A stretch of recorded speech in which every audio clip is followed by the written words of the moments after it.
Nuevamente, le damos la bienvenida, aunque sea por medio de la transmisión, y les recordamos que estamos en nuestro curso llamado Evangelio y Ley, ya acercándonos a esta recta final. La semana pasada empezamos con la primera parte, lo que llamamos las causas y curas para el antinomismo y en parte también contra el legalismo. Hemos dicho, ¿verdad?, repetidamente que el legalismo y el antinomismo no son tan opuestos como parecen, porque al final ambos errores caen en perversiones similares respecto a la gracia de Dios y a la ley de Dios. Pero particularmente veíamos que muchos de los que caen en este error del antinomismo, de este rebelarse a la ley, de pervertir la libertad cristiana y en última instancia en su vida, de manera práctica, negar y rechazar el papel de la ley en su vida, lo hacen en un intento de escapar de su legalismo, sin realmente haber tratado ni uno ni lo otro. Pero ambos cuadros entonces distorsionan, o tienen un cuadro distorsionado, mejor dicho, de la gracia de Dios, pues mientras uno persiste en ganarse o merecer lo que solo se disfruta por gracia, el otro toma la gracia como pretexto para su pecado. Y ambos errores tienen un cuadro distorsionado de la ley porque la separan del carácter del Dios que la ha dado. Por ello exploramos Romanos capítulo 7 para ver cómo Pablo reconoce que la ley es buena, que la ley es legítima. Pero el pecado es quien usó la ley para matarnos. El solo hecho de que la ley nos diga que no hagamos algo es empleado por el pecado en nuestra contra, de varias maneras. Por un lado, hablando mal de la ley, haciéndola ver como un pesado yugo que debemos guardar. No puedes hacer esto y tampoco puedes hacer lo otro, que es sumamente restrictiva y que sumado a ello nos hace sentir miserables y como si no fuéramos creyentes cuando hemos fallado. Aunque también el pecado, porque verdad, como Pablo nos describe en Romanos 7, que siendo astuto nos engaña, también puede hacerlo de otra forma. Puede hacernos creer que realmente estamos guardando la ley porque ha reducido su rango de acción. De modo que superficialmente muchos pueden considerarse buenos porque no son homicidas, porque nunca he matado literalmente a alguien, que no son adúlteros, que no son ladrones, porque nunca han realmente sustraído grandes cantidades de dinero o asaltado a alguien, ¿verdad?, a mano armada. Por eso Cristo tiene que llegar al fondo del asunto. Es mucho más lo que está, ¿verdad?, implicado en los mandamientos que la negación que leemos en la mayoría de ellos. Finalmente, el pecado también se vale de la ley, generando una reacción contraria. Es decir, la ley dice que no, y con mucha más razón nos rebelamos contra ello, tal como lo vimos con Eva, que pasó de ni siquiera tocar el árbol a comer del fruto. En todo esto que mencionamos, el problema no está en la ley, es en el pecado. Nuestra lucha entonces no es contra la ley, es contra el pecado. Y eso es lo que el cristiano debe tener claro. Cuando antes de ser unido a Cristo, precisamente el pecado usó de diversas maneras la ley precisamente para condenarnos, para matarnos. Pero quien fue el asesino es el pecado, no la ley. Y esta es una lección pastoral que debemos nosotros tener en cuenta, que esto no es solamente un asunto intelectual de la mente, es un asunto del corazón. Para el creyente no debe haber un divorcio entre el deber y el deleite, y por ello está esta necesidad constante del Evangelio y de la gracia y de recordar nuestra unión en Cristo para disolver las raíces tanto del legalismo como de nuestra rebelión a la ley de Dios. Y esto lo tenían claro muchos creyentes también de los siglos anteriores. Por ejemplo, vean cómo lo expresa, es una traducción, ¿verdad? El himno estaba igual ahora revisando algunos himnarios y todavía no lo encuentro, ¿verdad?, oficialmente traducido, pero hay un himno que incluyó John Newton en su himnario, cuyo autor es William Cowper, que vivió entre los años 1731 y 1800. El título podríamos traducirlo como el amor que nos obliga a obedecer. Y vean cómo dice este poema que después se le añadió una música para cantarlo. Ninguna fuerza de la naturaleza basta para servir al Señor debidamente, y lo que ella tiene lo estropea por falta de una luz más clara. ¿Cuánto tiempo estuve encadenado, afligido bajo la ley? Me esforcé por cumplir el mandato, pero todo esfuerzo fue en vano. Abstenerse del pecado superaba mis capacidades. Hoy, si siento su poder en mí, siento que también lo detesto. Entonces, hacía todas mis obras serviles para justificarme. Hoy, escogido libremente en el Hijo, escojo libremente sus caminos. ¿Qué haré, decía yo entonces, para aumentar mis méritos? ¿Qué puedo entregarle al Señor? Es ahora mi interrogante.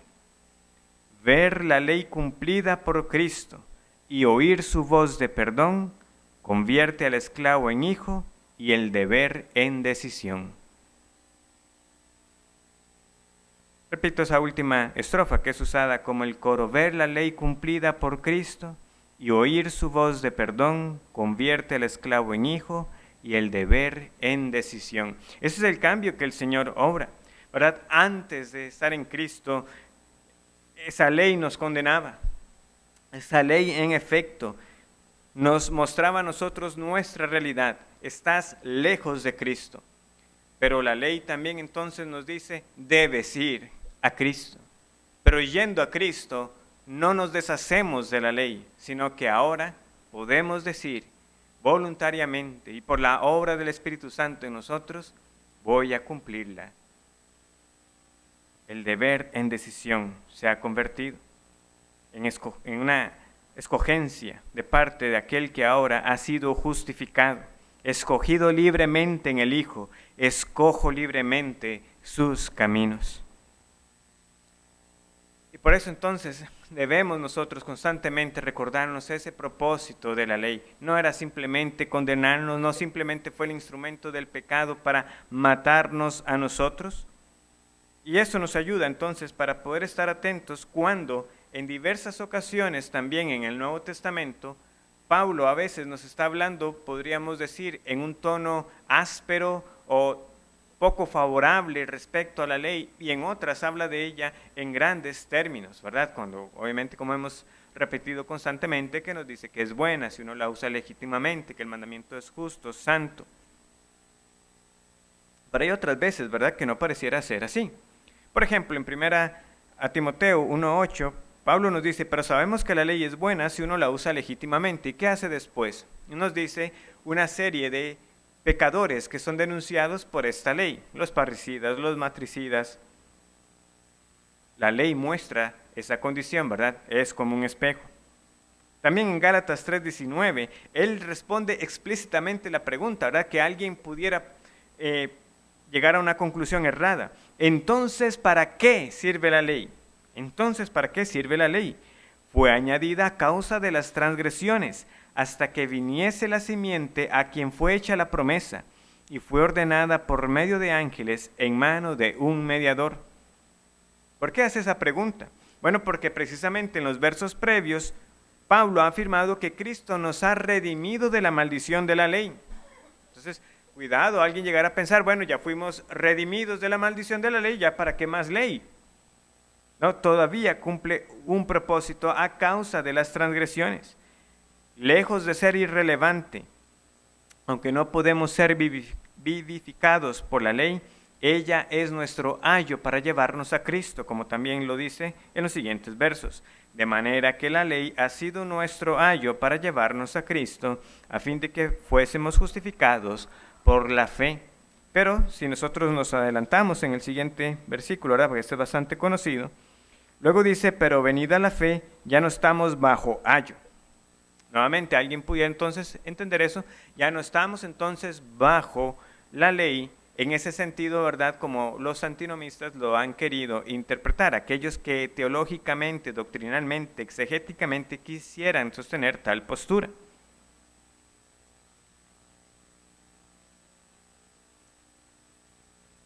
alguno pudiera ir, por ejemplo, a la segunda carta a los Corintios, ¿verdad? Y como Pablo aquí pareciera que la ley entonces ya no tiene esos términos tan favorables, cuando nos dice en la segunda carta de los Corintios, capítulo 3, versículo 7, y si el ministerio de muerte grabado con letras en piedras fue con gloria, tanto que los hijos de Israel no pudieron fijar la vista en el rostro de Moisés a causa de la gloria de su rostro, la cual había de perecer, ¿cómo no será más bien con gloria el ministerio del Espíritu? Versículo 9. Porque si el ministerio de condenación fue con gloria, mucho más abundará en gloria el ministerio de justificación. ¿Es eso la ley? ¿Solamente el ministerio de muerte? ¿Solamente el ministerio de condenación? ¿Qué es lo que Pablo está haciendo en estos versículos? Está haciendo más bien un contraste, ¿verdad? Comparado, ¿verdad?, con la realidad del cristiano ahora en el nuevo pacto. Cuánta más gloria precisamente hay, pero no está desechando la ley simplemente como un ministerio de muerte y condenación. Lejos de haber contradicciones, lo que nosotros debemos recordar es que Pablo nunca usó los términos legalismo o legalista o extendió su vocabulario para hablar de antinomista. Ciertamente hay algunos pasajes que hablan de anomos, de aquellos que son sin ley, pero él está hablando usualmente, ¿verdad?, en el contexto va a ser de aquellos gentiles sin ley, sin la ley escrita, ¿verdad? Pero él reiteradamente lo ha aclarado, que todos tienen, ¿verdad?, en su conciencia esa ley. No escrita en el corazón, como ya luego le sucede al cristiano, pero hay, ¿verdad?, una revelación la cual sabemos ha sido torcida, pervertida, precisamente porque el hombre ha caído, la imagen de Dios está dañada. Pero lo mismo como usualmente ejemplificamos con la palabra Trinidad, no está, ¿verdad?, en la Escritura, pero la empleamos para referirnos a una enseñanza. Pablo no hablará entonces del antinomismo o del legalismo, pero en estas diversas facetas, cuando a veces habla de la ley en diferentes maneras, simplemente está explicándonos estos mismos conceptos, simplemente que sin los términos que nosotros ahora hemos acuñado.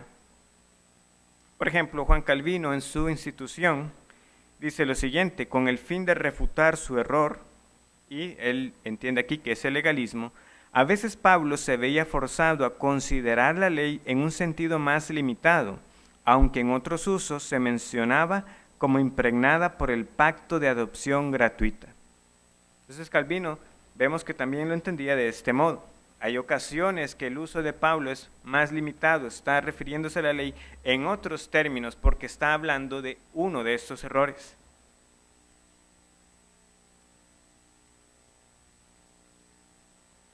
Entonces es simplemente, ¿verdad?, que estas declaraciones que a veces pudieran parecer despectivas o elogiosas respecto a la ley, simplemente, ¿verdad?, es la forma en que el apóstol, siendo inspirado por el Espíritu Santo, lo explicó para nosotros, pero en sí mismo es muy clara la afirmación: el mandamiento es santo, justo y bueno. Su carácter condenatorio entonces no es el resultado de algo inherente a la ley, sino del mal que es inherente a nosotros, como lo hemos también enfatizado. El problema está en nosotros, el problema es el pecado, no la ley. Por eso Pablo no exclamó: miserable de mí, ¿quién me librará de la ley?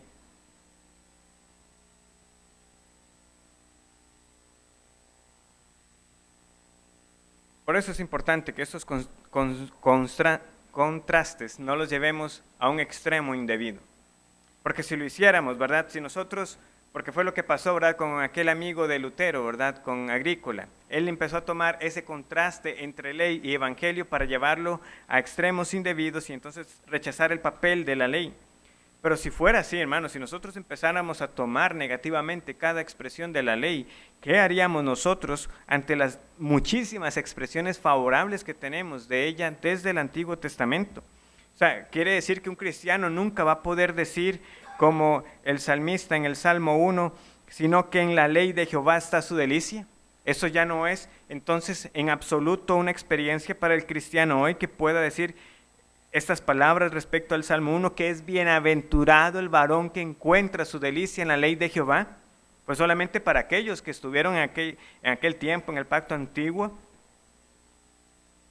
No puede decir el cristiano: las palabras del Salmo 119, 97, cuánto amo yo tu ley, y tantas otras que encontramos, ¿verdad? Sobre todo en los Salmos, pero como les digo, en muchas otras partes de la Escritura que nos recuerdan que la ley de Dios es mejor que millares de oro y que de plata, y que es dulce, más dulce que la miel que destila del panal. Salmo 119, 72 y Salmo 19, 10. Muy en el fondo, escribe Ferguson, el cristiano se quiere identificar con ello. Hasta subliminalmente hay algo en él que le dice, sí, es buena realmente. Y eso que yo leo ahí quiero que sea también mi experiencia diaria.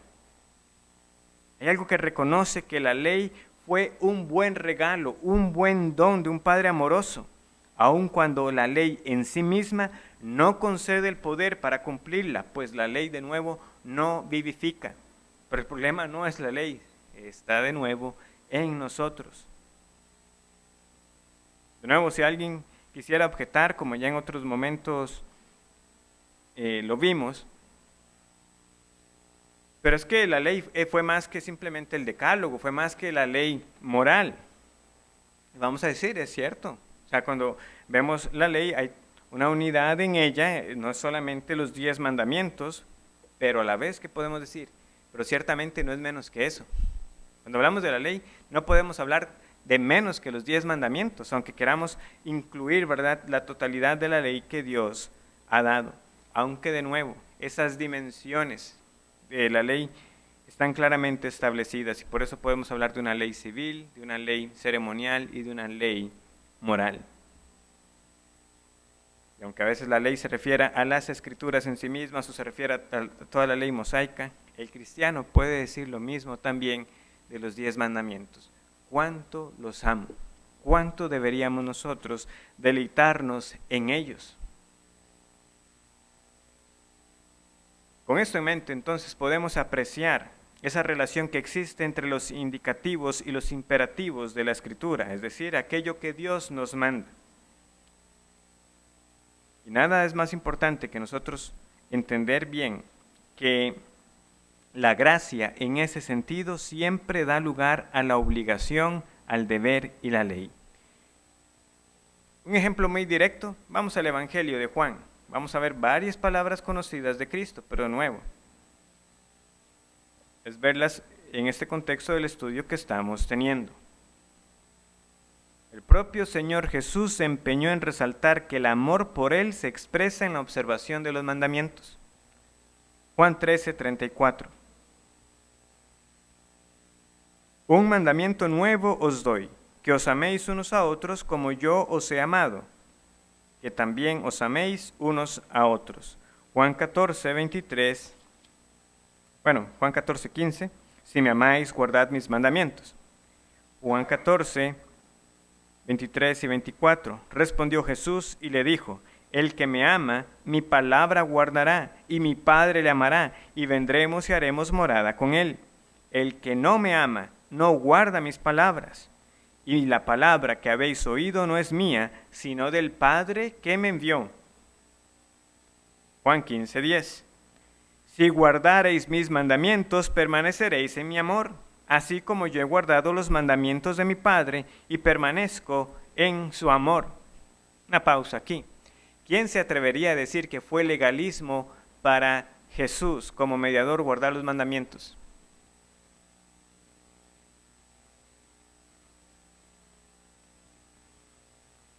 Versículo 12. Este es mi mandamiento, que os améis unos a otros como yo os he amado. Versículo 14. Vosotros sois mis amigos y hacéis lo que yo os mando. Versículo 17. Esto os mando, que os améis unos a otros. Es cierto que el Nuevo Testamento nos enseña acerca de la ley del amor. En estos pasajes, ¿verdad? No podemos separar esta relación del amor a Cristo con guardar sus mandamientos, pero ¿qué debemos entender nosotros? ¿Cuáles son estos mandamientos? Hay que responder esa pregunta. No es simplemente, ¿verdad?, un amor sin ningún tipo de definición, sin un marco que realmente encamine nuestro pensamiento para saber cómo realmente debo amar a mis hermanos, cómo realmente debo amar al prójimo. Quienes así quieren argumentar cuando hacen esta falsa distinción, ¿verdad?, es que ya no estamos bajo la ley de los 10 mandamientos, ahora es la ley del amor. Realmente están errando en esa forma de pensar. Romanos 13:10, por si todavía queda alguna duda, lo hace muy claro, ¿verdad? Ya lo hemos leído en otras ocasiones. El amor no hace mal al prójimo, así que el cumplimiento de la ley es el amor. Eso es todo. De hecho, creo que desde hace unas semanas había circulado una imagen que ponía esto, ¿verdad? La única religión es hacer bien a los demás. Algo así. Ve, ahí lo tiene usted. Si esto es el cristianismo, está bien. Esto es el amor, no hacer mal al prójimo. Sin embargo, de nuevo, el contexto. Versículo 9. Porque no adulterarás, no matarás, no hurtarás, no dirás falso testimonio, no codiciarás. Y cualquier otro mandamiento en esta sentencia se resume. Amarás a tu prójimo como a ti mismo. Esta instrucción que Pablo está dando está en el contexto de los 10 mandamientos. Sí, toda la ley se resume en un solo mandamiento. Ama a tu prójimo como a ti mismo, como también escribe en Gálatas 5:14. Pero la Escritura nunca dice que el amor sea un reemplazo de la ley. Ese es el punto. Nunca es el reemplazo. Aquí Pablo no está diciendo cambie la ley por el amor. No. El amor se muestra precisamente en guardar la ley. Es que, primero, este mandato de amar es precisamente eso. Es un mandato, es que la ley lo establece. El amor es lo que manda la ley. Y la ley es el cumplimiento del amor. Esto no es una idea nueva del Nuevo Testamento, ¿verdad? Por espacio. No puedo irme a Juan 13:34, ¿verdad? Pero ¿en qué es eso nuevo, verdad? Que el Señor Jesús está diciendo cuando el mandamiento es nuevo, ¿verdad? Pero como la pequeña pista que nosotros tenemos en esas palabras de Jesús es como yo os he amado. Pero el mandamiento de amar a Dios está desde el Antiguo Testamento. Lo tenemos en Deuteronomio, ¿verdad? Capítulo 6. Nuevamente, palabras sumamente conocidas. Vean que no estamos viendo pasajes que no nos sean, a la gran mayoría de nosotros, familiares. Y amarás a Jehová tu Dios de todo tu corazón y de toda tu alma y con todas tus fuerzas. Y estas palabras que yo te mando hoy estarán sobre tu corazón. Y las enseñarás a tus hijos y las repetirás. La ley manda el amor. Esa era la confesión continua de Israel. El Señor es uno y debe ser amado con todo nuestro ser. Lo segundo que se suele pasar por alto es que, como les decía, el amor requiere dirección. Hablar simplemente de la religión del amor, de la ley del amor, es algo que no tiene forma en sí mismo. Si no le damos realmente dirección y normas para operar, el amor debe ser encaminado, pero su dirección no está sujeta a una interpretación subjetiva. No es yo amo a mi manera, es yo debo amar como Dios me ha dicho que debo amar. Y de nuevo, Romanos 13 lo muestra con claridad. ¿Qué es lo que Pablo entonces tiene en mente cuando nos dice que el amor no hace mal al prójimo y que el cumplimiento de la ley es el amor? Es precisamente cumpliendo los mandamientos, no adulterando, no hurtando, no diciendo falso testimonio, no codiciando. Y aunque no menciona los 10, ¿verdad? ¿Qué es lo que nosotros entendemos cuando dice y cualquier otro mandamiento? Sí, el resumen es el amor a Dios y al prójimo, como a uno mismo, ¿verdad? Así, esa fue la respuesta cuando a Cristo le preguntaron. Amar a Dios y al prójimo como a uno mismo. Pero de nuevo, ¿esa respuesta dónde viene? De la ley misma, porque ya había sido dicho. Ferguson entonces lo expresa con la siguiente ilustración: los mandamientos son los rieles sobre los cuales marcha la vida potenciada por el amor de Dios derramado en el corazón por el Espíritu Santo. Los mandamientos son los rieles, ¿verdad? Ese es el camino. El amor impulsa el motor, la ley provee la dirección. Son mutuamente dependientes. La idea de que el amor puede operar sin la ley es producto de la imaginación, es mala teología. Tiene que tomar prestado de la ley para darle ojos al amor. El amor impulsa el motor, la ley provee la dirección. Ahora, ¿cuándo podemos nosotros entonces apreciar y ver con la claridad la ley en estos términos, como algo deleitoso y como que realmente es lo que guía nuestra vida y que es la forma en que realmente nosotros podemos mostrar nuestro amor a Dios y a nuestros semejantes? Cuando la vemos contemplada en el rostro de Cristo. Porque Cristo es ese uno que dijo: cuánto amo yo tu ley, todo el día medito en ella. El Señor cumplió todos los mandamientos de su Padre y nosotros queremos ser como Él. Esto no es esclavitud, ¿verdad? Como temen los antinomistas, ya sea de mente o en la práctica. Es libertad, porque el cristiano se goza en la ley y busca la guía del Espíritu para aplicarla, porque puede decir con Pablo que en Cristo porque puede decir que en Cristo y mediante el Evangelio, la ley ha llegado a ser un pariente legal para él, para el cristiano. Otra ilustración que también tomo prestada de Ferguson en otra exposición que él daba. Y como toda ilustración, de nuevo, no hay que buscarle mucho detalle, porque toda ilustración siempre tiene limitaciones. Pero es como el matrimonio. Cuando usted se casa con su mujer y la mujer le dijera a usted: bueno, cuando te casas conmigo también te casas con mi mamá. Usted no está casada con la suegra, pero ya inevitablemente va a empezar una relación. Hay un parentesco. Nuestro matrimonio es con Cristo, no es ya con la ley. Recuerden que precisamente Romanos 7 nos dice que nosotros morimos para poder quedar libres del matrimonio con la ley. Ahora estamos casados con Cristo. Pero en esta ilustración que él da, es como si fuera esa suegra. Ahora usted está en una relación, y cuanto mejor sea la relación con ella, mejor también será para el matrimonio. Estamos casados con Cristo, no con la ley, pero sigue siendo nuestro pariente. Recordemos que ese punto era importante entenderlo. Fuimos nosotros los que morimos, no la ley. Un caso más. Vamos a la primera carta de Juan. La primera carta de Juan la podemos ver como una carta por excelencia en cuanto a buscar las características de aquel que es del Señor, ¿verdad? Constantemente tenemos expresiones de esta naturaleza. En esto sabemos, en esto conocemos, ¿verdad? Nos dice constantemente esta carta. Y de hecho la estaremos visitando en las próximas lecciones, porque como veremos, los problemas del legalismo y del antinomismo también vienen a afectar lo que hemos llamado la seguridad de la salvación. ¿Cómo puede ser una persona segura que el Señor ha hecho algo en su vida? Y en esa carta hay abundantes evidencias, ¿verdad? Como un ejercicio para realmente saber que estamos en Dios, saber que hemos conocido el amor de Dios. Pero hacia el final de la carta, en el capítulo 5, ¿qué es lo que leemos nosotros? En el versículo 3.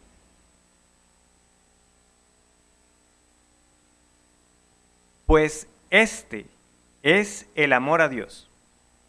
Es una definición. Este es el amor a Dios, que guardemos sus mandamientos, y sus mandamientos no son gravosos. Lo conocemos el pasaje. No son gravosos, es decir, no son pesados, no son una carga. ¿Cómo puede uno decir eso? Cuando uno, unido a Cristo por amor a Él, hace lo que Él dice. Y hacer lo que Cristo dice es un gozo para el cristiano. No es una camisa de fuerza. Es como muestro precisamente que he conocido el amor de Dios.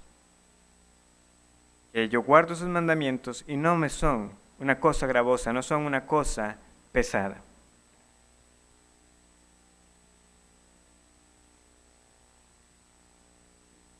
En resumen, podemos decir que somos creyentes de Efesios capítulo 2, versículos 15 y 16, que nos dice que Cristo ha abolido aquella pared intermedia de separación y que ha abrogado la ley ceremonial, la ley ceremonial se ha cumplido. Somos creyentes de Colosenses 2, 14 al 17, que reconoce, ¿verdad?, que la ley civil que separaba a los judíos de los gentiles se ha cumplido, porque ahora el pueblo de Dios trasciende un lugar y una etnia específica, pero también podemos decir que somos creyentes de Romanos 8, 3 y 4, que reconoce que la ley moral se ha cumplido en Cristo, pero que lejos de ser abrogada, su cumplimiento se repite en nosotros porque vivimos ahora en el poder del Espíritu Santo.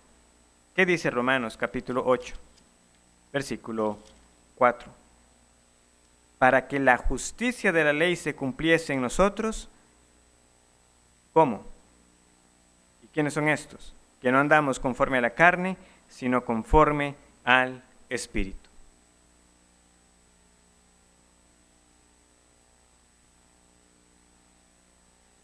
¿Y qué es lo que va a decir Pablo en el resto del capítulo?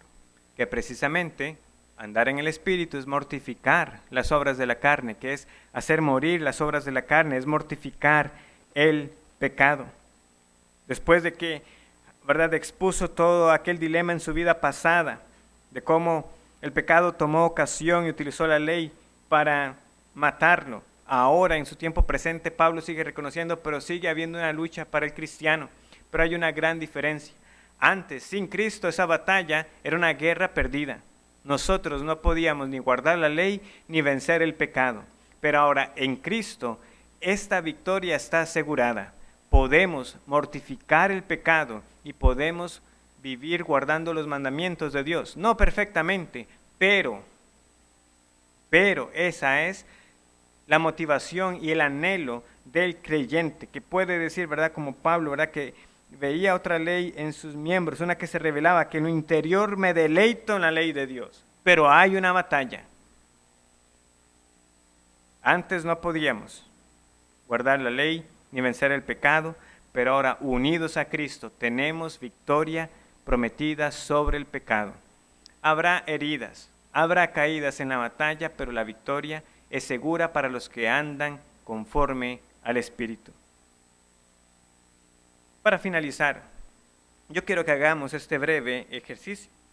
Si hemos repetido constantemente que la ley es santa, justa y buena, entonces podemos decirlo de cada mandamiento, que cada mandamiento es santo, justo y bueno. Hermanos, es bueno, santo y justo, que no tengamos dioses ajenos y que en cambio solo adoremos al único Dios vivo y verdadero. Es bueno que el buen Dios me muestre que solo Él y solo Él es Dios. Es santo, justo y bueno que yo no esté postrado ante una imagen, que yo no siga cegado pensando que ante una figura esté yo rindiendo mi adoración, que los ídolos me vayan a escuchar o que yo pretenda ser una figura de Dios. Es santo, justo y bueno que yo no tome en vano el nombre de Dios, que yo sea guardado de usarlo con trivialidad, de juramentar con ligereza cuando sé que Él es testigo de todas mis palabras, y en cambio que mis labios sean para orar y cantar a Él y proclamar a otros su grandeza y el Evangelio. Es santo, justo y bueno que haya un día de 7 apartado exclusivamente para su adoración, que nos apartemos de las labores cotidianas para que como nuevas criaturas en Cristo adoremos a aquel que fue resucitado un primer día de la semana. Es santo, justo y bueno honrar a nuestros padres y por extensión honrar toda la institución familiar, criar a nuestros hijos en la amonestación y disciplina del Señor, no exasperándolos, pero usando la ley para guiarlos a Cristo. Es santo, justo y bueno no matar, pero tampoco tratar de necio y fatuo a mis semejantes, sino procurar su bien, haciéndoles como quisiera que me fuera hecho. Es santo y justo y bueno ser fieles a nuestros cónyuges, amarnos y respetarnos mutuamente y servirnos sacrificialmente. Es santo, justo y bueno no robar, sino estar contento con lo que Dios me ha dado, trabajando para tener que compartir con los demás. Es santo, justo y bueno no mentir ni chismear, sino hablar aquello que conviene para edificación de los que me escuchan. Es santo, justo y bueno no codiciar y hacer un ídolo de los buenos regalos que Dios ha dado, ni tampoco envidiar, sino gozarme de las buenas cosas que Dios trae a la vida de los demás. ¿Cómo sería un mundo si la gente no mintiera, no robara, no matara, sino que honrara a los demás, que fuera reverente a Dios. ¿Cómo sería un mundo si todas las personas guardaran los 10 mandamientos de Dios? Se parecería mucho al cielo, al nuevo Edén. Nos parece, ¿verdad?, que debería ser perfecto.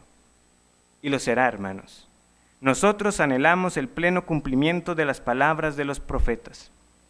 No nos librará el asirio, no montaremos en caballos, ni nunca más diremos a la obra de nuestras manos, dioses nuestros, porque en ti el huérfano alcanzará misericordia. ¿Qué más tendré ya con los ídolos? Oseas 14, 3 y 8. Aunque todos los pueblos anden cada uno en el nombre de su Dios, nosotros con todo andaremos en el nombre de Jehová nuestro Dios, eternamente y para siempre. Vendrán los días que Dios quitará de nuestros labios los nombres de los ídolos para siempre, y donde librados del pecado, ya no habrá impedimento para guardar sus mandamientos perfectamente. Y eso es lo que el Espíritu hace en la vida del cristiano. Lo transforma, lo va renovando día con día para guardar esta ley en la cual se deleita y nos prepara para ese nuevo Edén, para andar conforme, para ser conforme perfectamente todo lo que Dios nos ha dejado, para que esa ley que fue escrita en nuestro corazón la guardemos perfectamente.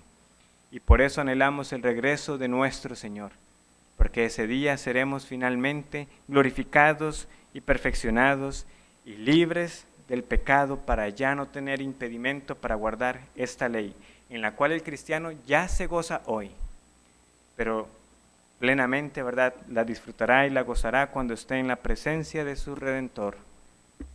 El Señor les bendiga.